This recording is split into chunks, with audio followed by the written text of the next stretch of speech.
இந்த வீடியோவில் பார்க்க போகிற ரெசிபி வெதனைக்காய் செங்கப்பொடி பல்லியா அப்படின்னு சொல்கிற கத்திரிக்காய் வறுத்து வேர்க்கடலை வச்சு செய்கிற ஒரு ரெசிபி.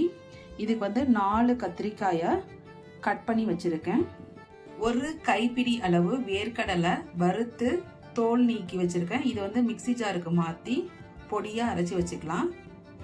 தாளிப்புக்கு எண்ணெய், கடுகு, உளுத்தம்பருப்பு, சீரகம், மஞ்சள் பொடி, பெருங்காய பொடி.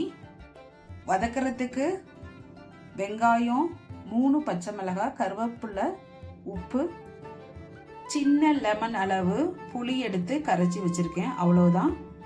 கடாய் ஹீட் ஆயிடுச்சு. இதில் ஆயில் விட்டுக்கலாம். ஆயில் ஹீட் ஆனதும் கடுகு, உளுத்தம்பருப்பு, சீரகம் போட்டு தாளிச்சிக்கலாம்.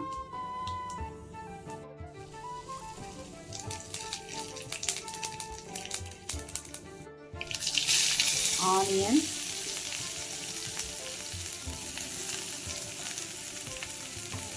பச்சை மிளகாய் போட்டு வதக்கிக்கலாம். கருவேப்பிலை இதுலேயே சால்ட்டும் போட்டுக்கலாம்.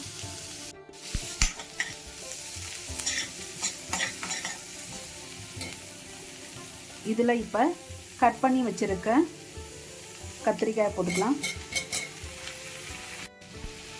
மஞ்சள், பெருங்காயம் போட்டு 1/4 டம்ளர் வாட்டர் விட்டு கத்திரிக்காயை வேக வச்சு எடுத்துக்கலாம்.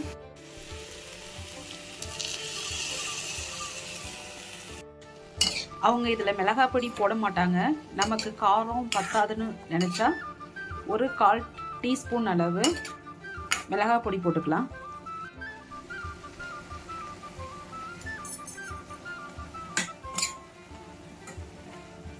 வேர்க்கடலையை பொடி பண்ணி எடுத்துக்கலாம். கத்திரிக்காய் இப்போ வெந்துருச்சு. இதில் கரைச்சி வச்சுருக்க புளி தண்ணி ஆட் பண்ணிக்கலாம். மிக்ஸ் பண்ணி ஒரு 2 மினிட்ஸ் மூடி போட்டு வேக வச்சிடலாம்.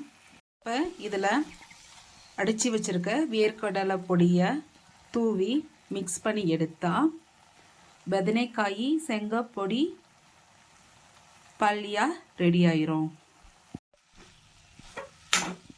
இந்த டிஷ் சப்பாத்திக்கு, ரசம் சாதத்துக்கு ரொம்பவே நல்லாயிருக்கும். தேங்க்ஸ் ஃபார் வாட்சிங்.